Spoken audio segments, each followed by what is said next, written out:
Hi అందరికీ, నేను మీ Raghava. Welcome to our company మన క్యాంపస్ బైక్స్. ఈరోజు మనం డిజిటల్ లైబ్రరీలో ఏ టైం ఉంటుంది, ఎలా ఉంటుంది అని డీటెయిల్గా చేయడానికి ఈ అప్డేట్.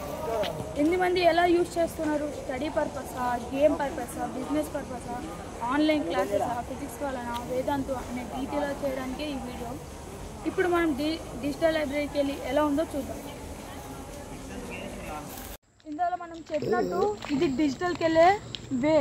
చూడండి, ఇది ఎంత ప్లెజెంట్ ఎయిర్, దీనికన్నా ఎక్కడ దొరకదు. ఇంత వితౌట్ ఎనీ పొల్యూషన్, అంత నీట్గా ఉంటుంది. బ్యూటిఫుల్ ట్రీస్, బ్యూటిఫుల్ ఎయిర్, ఇలాంటి ఫ్రీ ఆక్సిజన్ మనకి ఎక్కడ దొరకదు ఈ యూనివర్సిటీలో తప్పించి.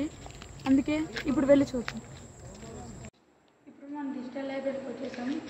మనం డిజిటల్ లైబ్రరీకి ఎంటర్ అయ్యేటప్పుడు మనం స్టూడెంట్ ఐడి అక్కడ ఎంట్రీ చేసే పోవాలి లోపలికి.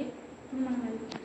డిజిటల్ లైబ్రరీకి ఎంటర్ అయిపోయిన తర్వాత మనకు నచ్చిన ల్యాప్టాప్ ఎంచుకోవచ్చు. మనం ఒక పాస్వర్డ్ కొట్టిన తర్వాత ఆటోమేటిక్ అది ఓపెన్ అవుతుంది. దాని తర్వాత డిజిటల్ లైబ్రరీకి రావడం వల్ల చాలా అడ్వాంటేజెస్ ఉన్నాయి, యూసేజ్ కూడా ఉన్నాయి. మనం ఇక్కడ కీబోర్డ్ నేర్చుకోవచ్చు, ప్రాక్టీస్ చేయొచ్చు స్పీడ్గా, ఇంకా ఆన్లైన్ క్లాసెస్ వినొచ్చు, షార్ట్స్ వినొచ్చు, మూవీస్ చూడొచ్చు, మన రీల్స్ గురించి. మీకు నచ్చితే మీరు కూడా అలా చేయొచ్చు. ఇంకా పైథాన్, జావా అలాంటి కోడ్ లాంగ్వేజెస్ కూడా నేర్చుకోవచ్చు. నేనైతే ఇప్పుడు ఆన్లైన్ క్లాసెస్ విందామని వచ్చా. Please subscribe.